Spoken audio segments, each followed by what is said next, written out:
ಮಾಡಬೇಕಂತ ಎಲ್ಲ ತಿಳಿಸಬೇಕು. ನಮ್ಗೆ ಸಣ್ಣ ಮಾಲಾಡ್ತಾನೆ ಮೊಬೈಲ್ ಯಾರ್ದು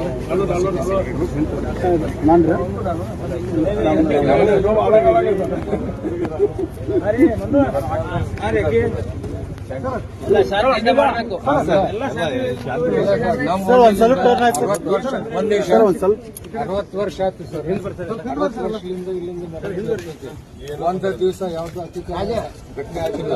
ಮತ್ತೆ ಡಿಜೆಗೆ ನಮ್ಮ ಕಡೆ ಅಲೋವ್ ಇಲ್ಲ. ಎಲ್ಲ ಬ್ಯಾನ್ ಮಾಡಿವಿ ಡಿಜೆ. ಇದೇ ಇಲ್ಲ, ಮೊದಲು 60 ವರ್ಷದಿಂದ ಡಿಜೆ ಬ್ಯಾನ್ ಆಯ್ತು ನಮ್ಮ ಕಡೆ. ಗಣಪತಿ ಹೋಗೋ ಮುಂಚೆ ಪ್ರಾಬ್ಲಮ್ ಆಗಿಂಗಿಲ್ಲ. ಇನ್ನು ಮಟ್ಟ ಪ್ರಾಬ್ಲಮ್ ಆಗಿಲ್ಲ ಸರ್. ಗಣಪತಿ ಆಗಿಂಗಿಲ್ಲ ಸರ್. ಹಿಂದೂ ಮಠ ಆಗಿ ಇಲ್ಲಿವರೆಗೂ ಆಗಿಲ್ಲ ಅಂತಂದ್ರೆ ಅದ್ರಲ್ಲಿ ಬಹಳ ದೊಡ್ಡವ್ರದೆಲ್ಲ ಇದಿರುತ್ತೆ. ಇನ್ನು ಮಟ್ಟ ಏನೂ ಇಲ್ಲ. ಇಲ್ಲಿಂದ ಎಲ್ಲ ಚಿಕ್ಕ ಚಿಕ್ಕವ್ರು ಯಾರಿದ್ರೆ ನೀವೆಲ್ಲ ಸಹಕಾರ ಮಾಡಿದ್ರೆ ಮುಂದೆ ಏನಾಗಲ್ಲ. ಆಗಿಲ್ಲ ಸರ್, ಆಗಿಂಗಿಲ್ಲ. 60 ವರ್ಷ ಆದ್ರೆ ನಾವು ಬಿಡಲ್ಲ. ಆಗಿಂಗಿಲ್ಲ.